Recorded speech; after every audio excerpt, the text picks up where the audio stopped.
Hello, welcome to my first flipping video. So what I usually do is I buy vehicles that have blown motors or maybe a blown transmission, but have not been wrecked with good interiors. So no other major high cost problems. So with this vehicle here, it's an '07 Jeep Liberty 3.7 motor, four-wheel drive. And I bought it for 800 bucks. Okay. I did have a couple spun bearings, which I had to do more work onto the engine. Also, redid some stuff in the heads, and so it was a little bit more than I wanted to spend, but it kind of goes with it.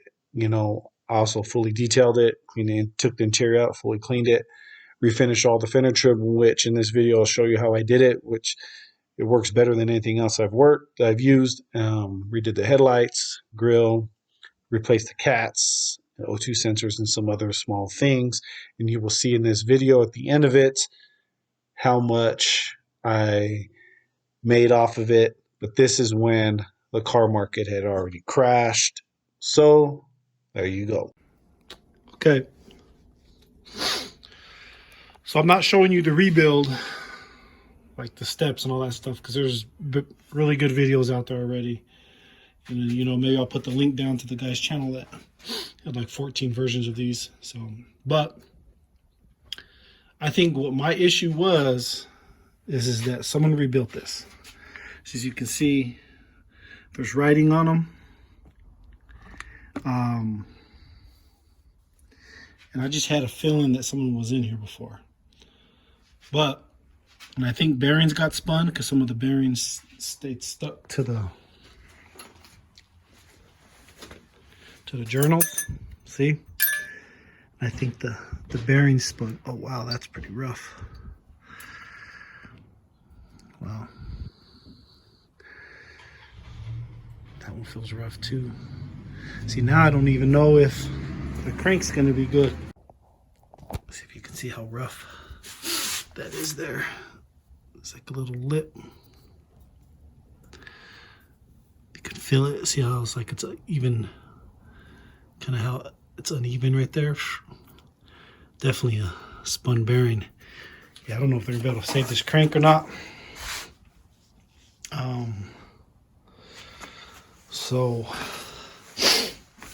And none of the rods seem bent. I looked at them all. None of them seem bent. Yeah, so I'm gonna finish getting everything torn apart. I'm gonna get the crank out, and I gotta get this intermediate plate. I don't know what this is exactly called, but this plate here, get this off. So I'll get the crank out, and then inspect the block. Well, let's look. Let me see. Let's look at the cylinders. I haven't even looked at the cylinders yet. Let's see these ones. Oh, they feel fine. At least those ones do. Yeah, they feel fine. There's no grooves. They're pretty smooth. Yep, just spun a bearing. So let's get back to this. All right, let me finish taking everything off, get it ready for the machine shop, and then we'll see if any of the crank journals are messed up or anything, like more when I take it out, or so in the main caps. All right, so these heads on the Jeep Liberty. Okay, so what is going on with these is I'm gonna take these. I took these back from the machine shop. I'm gonna go ahead and replace the valve seals and clean up the valves, taking any carbon buildup just to save some money. And then I'm gonna take them back. The machine shop's gonna resurface the head and vacuum test it. So make sure everything that I did was good. Oh, and I'm gonna lap the valves too. So I'll redo all that. Machine shop will check the work. So that should go okay. And also too, I'm replacing all the lifters. One of them was collapsed. You might as well just replace them all. So yeah, so let's go ahead and get this head cleaned up and all the cracks and crevices. Yeah. So what I'm doing is I'm polishing out these little cradles in there because the front ones were pretty mauled up. So I just needed to polish them smooth like those. So I'm just gonna finish polishing the rest of them. So what I'm doing is taking a super fine like Scotch-Brite and my head porting, like I have some head porting tools that I use. So I just wrap it around this, and this is thick, right? And when I punch it through the hole, it is kind of thick enough to where it kind of hugs the hole. And then of course, obviously the sandpaper part is just to grip the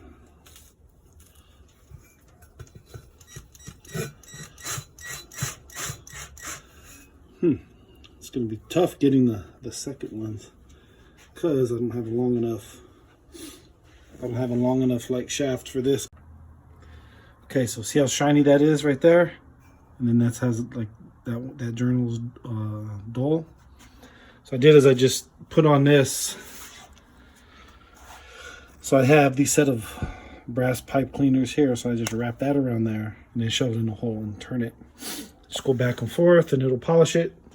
10 seconds. It takes what? I don't know, about 10, 15 seconds I did it and it shines it back up. Here what I did here.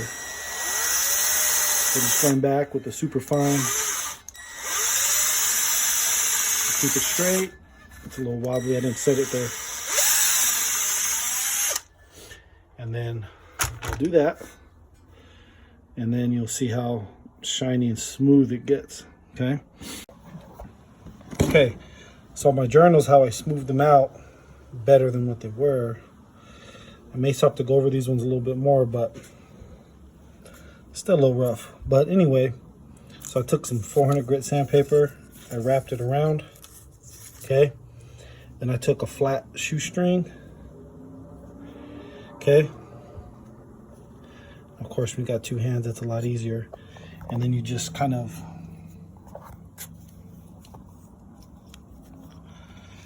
definitely isn't this hard when you're two hands.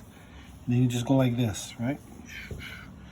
10 times, a third of a turn, 10 times, third of a turn, 10 times. Until you come back all the way around. And then I used the red Scotch-Brite, use that 10 times, a third of a round. And then I used the gray one, which is more of the polisher. And I just did quarter turns, I did like 5 times and then quarter turn, 5 times, quarter turn. And then on these ones that weren't scratched, I just used red one and the gray one to finish it and just to refinish them. And then I just took the gray and rubbed all the surfaces on this just to clean them.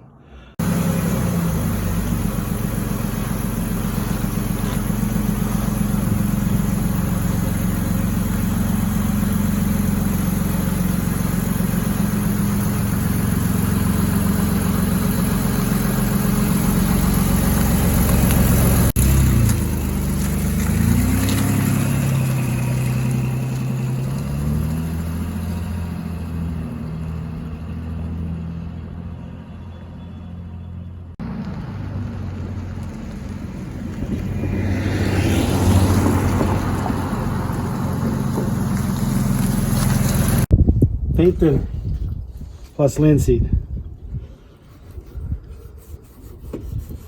See how it evaporates quick.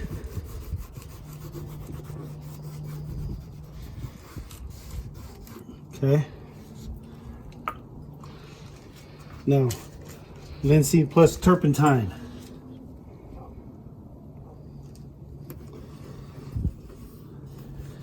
This doesn't evaporate and dry quick.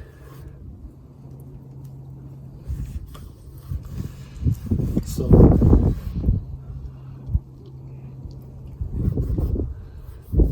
this one will stay oily faster. This one seems like it dries up quicker. So you see that.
dancing beat. Hi everyone, I'm your best friend, back in town again. Hi everyone, I'm your best friend, back in town again. So as you can see here, everything came out in the front. The grill came out good. The headlights refinished.